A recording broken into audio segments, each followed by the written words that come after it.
আসসালামু আলাইকুম ভিউয়ার্স, আশা করছি আপনারা সকালে ভালো আছেন। তো আজকের এই ভিডিওতে আমি আপনাদেরকে দেখাবো কিভাবে বিকাশ অ্যাকাউন্টে ব্যালেন্স চেক করতে হয়। তো পুরো ভিডিওটি দেখতে থাকুন, তাহলে আশা করছি আপনারা খুব সহজে বুঝতে পারবেন। তো প্রথমত আপনাদেরকে যে কাজটা করতে হবে, আপনাদের ডায়াল পেডে চলে যেতে হবে। তো আমি আমার ডায়াল পেডে চলে যাচ্ছি। তো যাওয়ার পর এখানে ক্লিক করতে হবে *247 লিখার পরে হ্যাশে ক্লিক করবেন। যদি সিম ওয়ানে বিকাশ থাকে তাহলে সিম ওয়ান ক্লিক করবেন, সিম টুতে যদি বিকাশ থাকে তাহলে সিম টুতে ক্লিক করবেন। আমার সিম হচ্ছে সিম টুতে বিকাশ আছে, তো আমি সিম টুতে ক্লিক করব।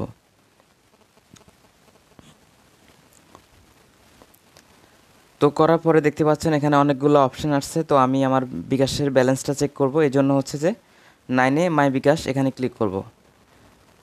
9 লিখার পরে সেন্ডে ক্লিক করব। তো সেন্ডে ক্লিক করার পরে দেখতে পাচ্ছেন এখানে অনেকগুলো অপশান এসেছে চেক ব্যালেন্স, তো এখানে ক্লিক করতে হবে। 1 লিখার পরে সেন্ড করে দিবেন। এরপর হচ্ছে যে আপনার পিন নাম্বারটা দিয়ে দিতে হবে। আমি আমার পিন নাম্বারটা দিয়ে দিচ্ছি।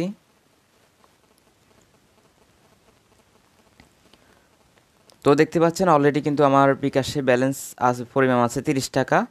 তো তো দেখতে পাচ্ছেন খুব সহজে বিকাশে ব্যালেন্সে চেক করা যায়। আপনি এই কোডের মাধ্যমে আপনার ব্যালেন্স চেক করতে পারবেন এবং হচ্ছে সেন্ড মানিও করতে পারবেন, সব ধরনের কাজ করতে পারবেন।